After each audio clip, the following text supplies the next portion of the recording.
Good evening. This is Municipal Service and Environmental Sustainability Committee, March 18th, 2025. For roll call, I'm Gail Larson, the chair, Vice Chair, Councilor Jim Posh, and Member Davita Russell is excused for family issues, problems. No, I don't mean to say that. She's excused because her father passed away. And we also have joining us Coordinator Andy Boateng from Sustainability, and we have Ms. Catalina Wagers on the screen, who's going to talk to us about the SESC 2024 annual report. So you've got the floor, Catalina. And I think you have screen sharing? I do, so just give me a second. I want to make sure I'm in the right place. Annual report. Now I'm going to share the screen. Sorry guys, I'm trying to figure this out. Okay, annual report. Can you see it? Yeah, can you expand it a little bit, please? Okay, so let the record show Mayor Sarin just joined us as well. Hi, everybody. Oh, good. So SESC started working as a committee in May, and we had 4 members appointed by council plus Coordinator Boateng. And in, I think, September, we also received 3 more members appointed by council. So we actually are an 8-member committee.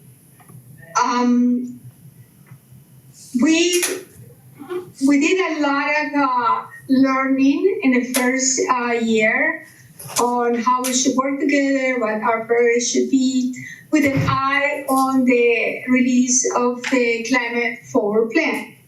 But in the meantime, there were some things that we achieved as a committee.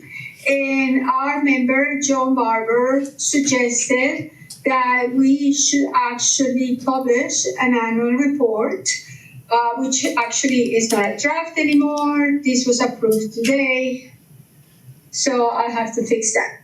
So what's the purpose of the annual report? It really is to provide our community with a window into what we're working on, what we have achieved, and just being transparent about our work. Our goal is to publish this in the website under the Climate and Environmental Sustainability Committee page, so the community can have access and review it. So the first thing in our report is a summary of what we have done, who we are. I think the most important part of this whole conversation is the participation and the discussion about the climate action plan. We spent a lot of time as a committee working together, working with Coordinator Boateng, working with Nodder Consulting, and we felt that the plan that was provided and approved, we were very comfortable with it, and we feel like as a committee, we are looking forward to engaging and assisting the city in whatever way we can to implement. Then we talked about some of the committee requests that we made to Coordinator Boateng, and provided the status of those requests. The first one, we wanted to explore a tree commission, and Coordinator Boateng informed us that the legal department does not allow us to have like subcommittees of a committee, which we completely understand. But we're looking forward to the Council Administrative Services to authorize legislation amending to permit for subcommittees to report or be part of a committee, and that would be, in this particular case, the Tree Commission. There is a lot of work that needs to be done with our canopy, and our SESC members feel that there is a lot we can learn from the community, from residents that are tree experts, and we can help our city partners, through the process of, what's the word I want to use, enhancing our tree canopy. Excuse me. So that is, what, go ahead. I'm sorry, Catalina, to interrupt you, but, so have you sent that request to the admin services, to Craig Cobb, about the legislation? Have you done? No, I believe Coordinator Boateng discussed with the law department, and I believe that from there it was sent to the administrative services. We haven't heard back, so this is part of the reason why the report is here, to make sure that we follow through. So I don't know if Coordinator Boateng has any updates on the conversation about the subcommittee formation. He said he can clarify that. Let me clarify that. So as a committee, Sure. we reached out, right? I remember Councillor Gale, you spoke with Law Director Yeah. Hannah, right? And then you brought us feedback. Yep. So just for clarity, Catalina, so Councillor Gale Larson spoke with Law Director concerning what we had discussed as a committee as to whether we wanted to, or we felt the need to have a tree commission, which will be under the Climate and Environmental Sustainability Committee. And clearly we didn't have the ability to do so. And Right. so when Councillor Gale Larson brought us the feedback, that's where it ended. So if it's something that we want to pursue as a committee, then this is something that we can reopen the discussion with the legal department, and then of course council's administrative services, and then we can make a decision, or they can provide us with a decision, and then we can move on from there. Yeah. Right? Thanks. Okay, thank you, That would be Catalina. perfect. Yeah. So then I guess we need to move forward with that step to eventually make it to the council administrative services. Some SES members feel very strong about developing a tree plan, a master plan. And in the meantime, I think that we think that a lot can be done, a lot of groundwork can be done with members in a subcommittee that are experts at the topic. So that would be great. So maybe you can, I know you don't want to build too deep an agenda for next time, for April, and I can't be at the April meeting, but maybe you want to put that on there to see if that's how the committee wants to proceed, and then you can let me know, and then Coordinator Boateng and I can Absolutely. take the next steps. Thank you. Okay, I will add to commission. Yes, I will add it, Gail, and we'll bring it up as a quick discussion topic. Sounds good. The other thing that we did that was very important to the committee was to be able to have a way to communicate with our residents, meaning the residents being able to share with us their questions, their thoughts, their interests. And we asked Coordinator Boateng if we could have some sort of inbox, email address added to our SESC page. And thank God, Coordinator Boateng was able to get it done. So now we have a form, and I think I am going to open it up so you guys get to see it, which we are very happy.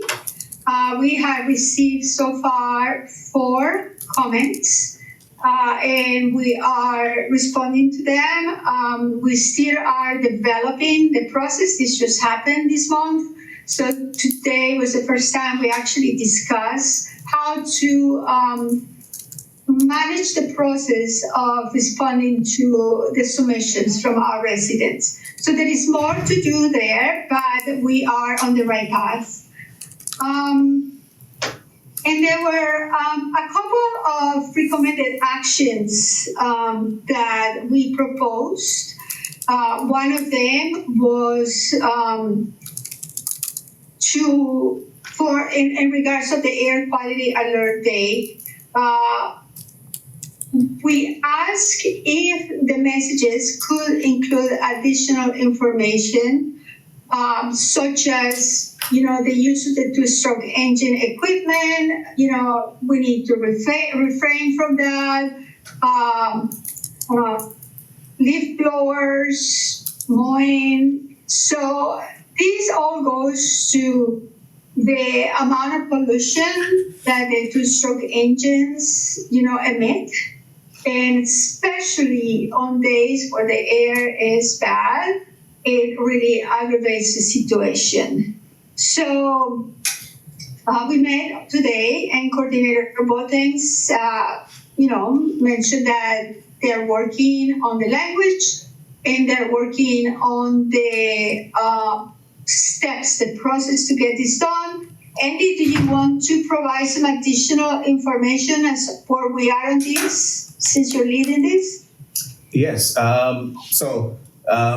I would want to mention briefly here that some of the things we had wanted to include in this alert were particularly the protective measures, which, like you mentioned, when we have these alerts, we want to make sure that we are promoting or encouraging residents and the city as well to do things that don't add to the poor air quality we are experiencing.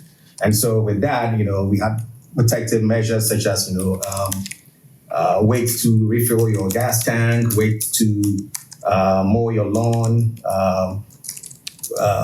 wait to refill your gas tank because that minimizes evaporative emissions. So you can consider fueling after sunset, when we have poor air quality days. Wait to mow your lawn, let your grass grow a little longer because before mowing, reducing the number of mows throughout the year, and then also considering mowing lawns after the advisory expires. And so those are critical elements of the protective measures that I think we want to include to reduce the poor air quality, our contribution to the poor air quality we are experiencing when we have those states.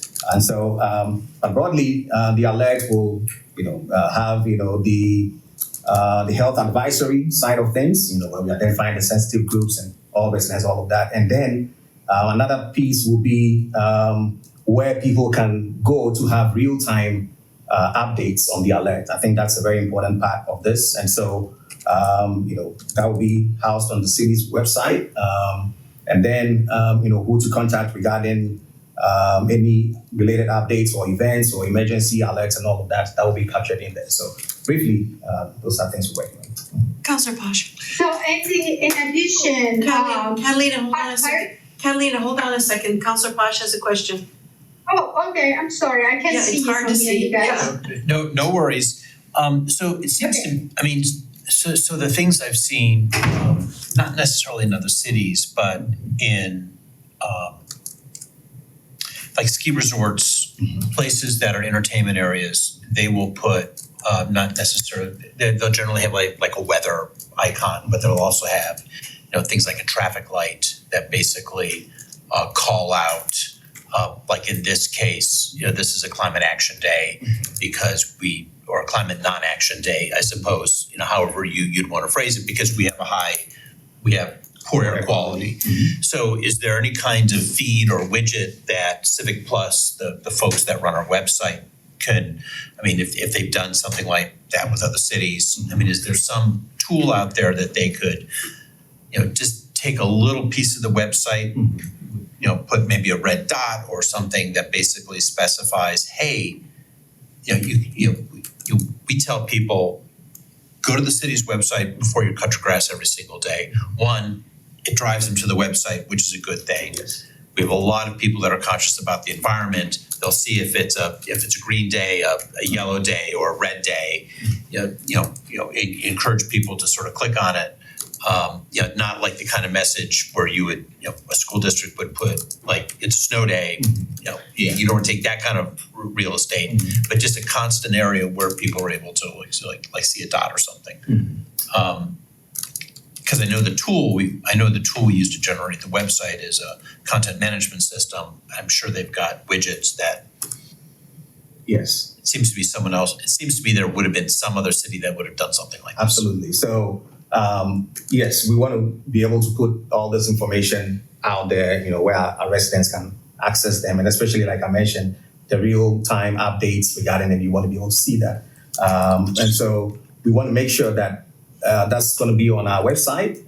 And we'll provide, via e-news and other ways we communicate with our residents, information about these air quality alerts and where you can get everything, where you can find the updates and things like that. And so there will be that piece of information, widget, whatever we choose to put there, where people can have real-time updates and get even information regarding the protective measures and who is affected and all those aspects of it. So that will be available once we have this going live. And I mentioned today at the CESC meeting that we are approaching poor air quality alert days, and so that will be ready for the public, and then we can have that. And then also, in partnership with our other stakeholders in the community, like the library, we want to explore having dashboards and having information on their screens. Because if you go to the libraries, for instance, you have screens available. If you go to the city's buildings and facilities, you have these screens.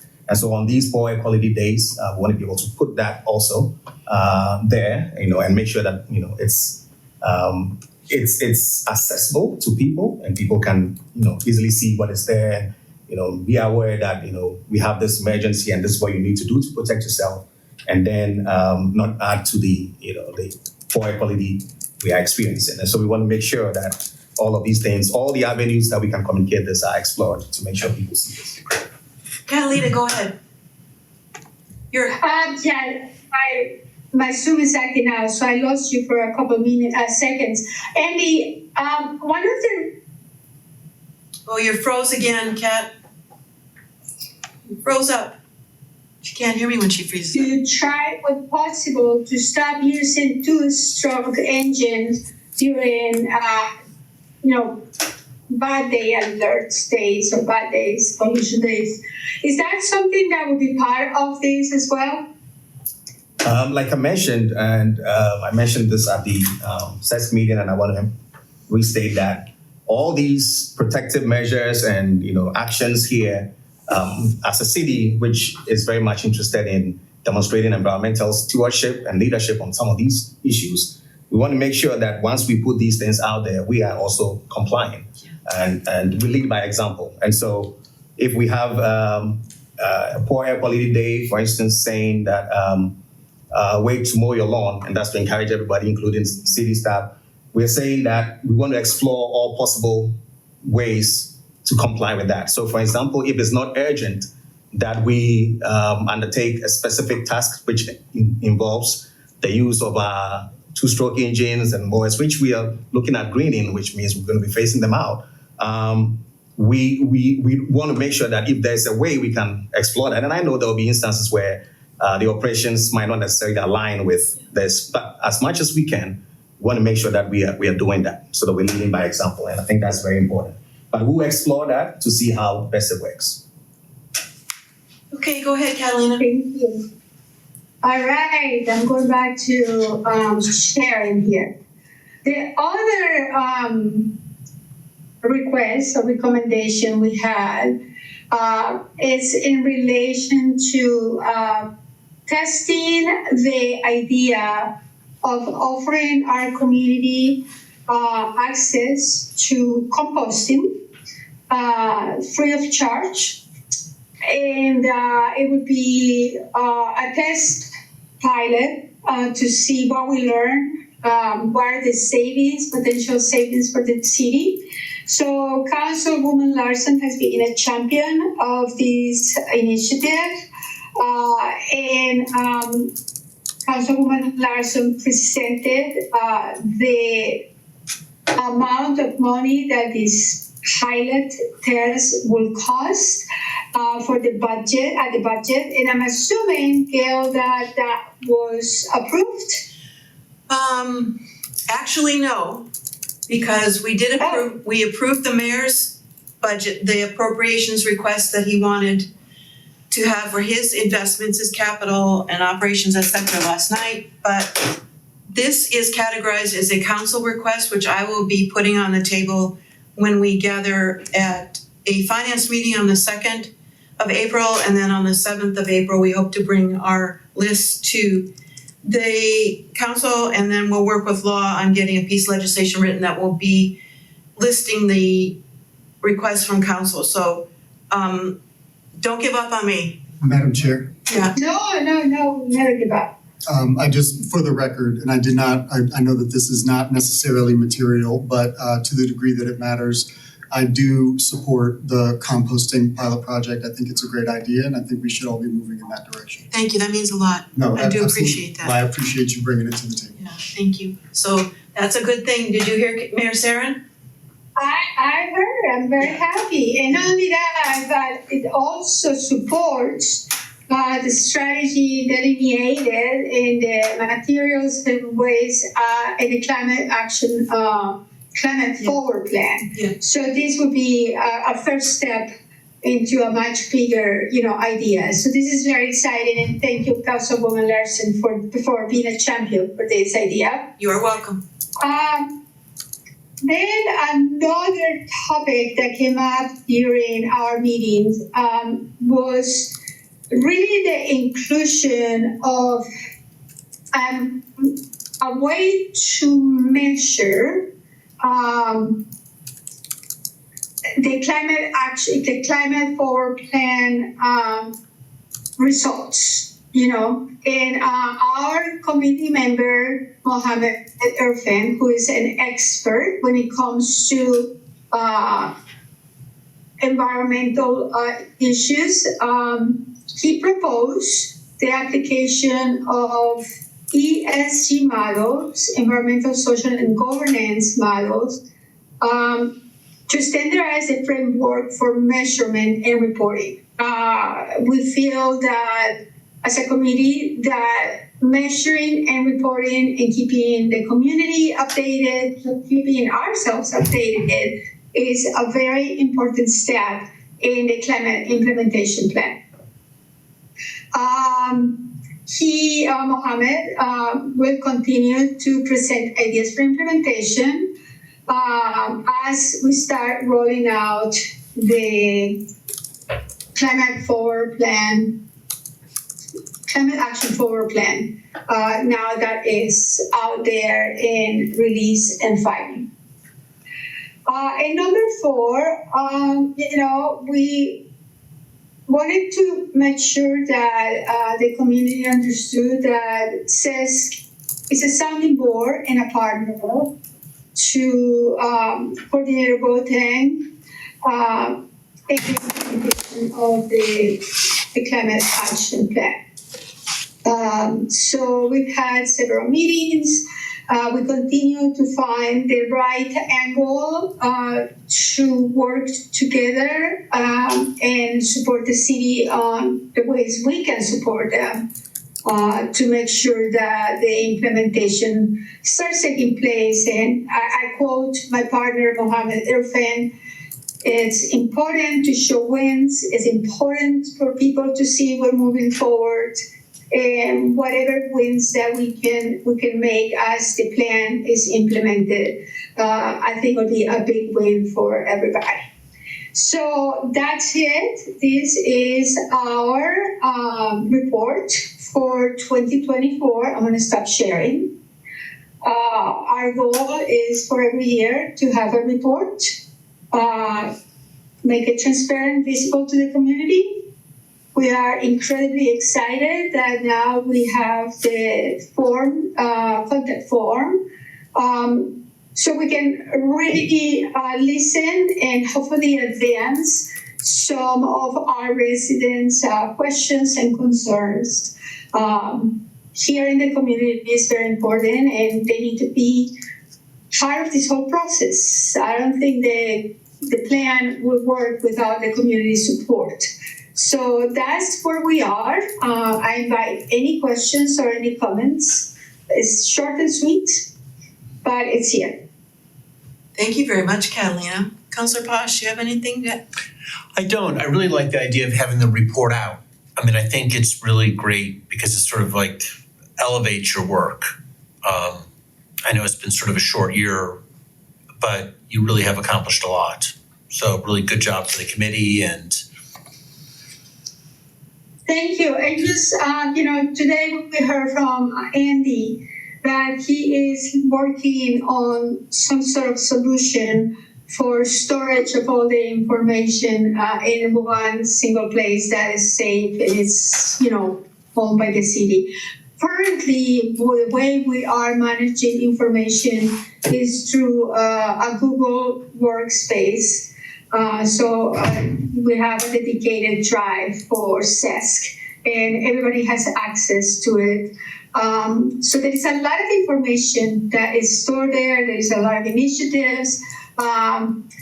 And I think that we're going to continue to build, but we look forward to having something that is more sustainable and more manageable in the long term than having a Google Drive, the way, managing our information. So that's another update that we received today, which is great. Yes. Did you want to add anything? And that's it.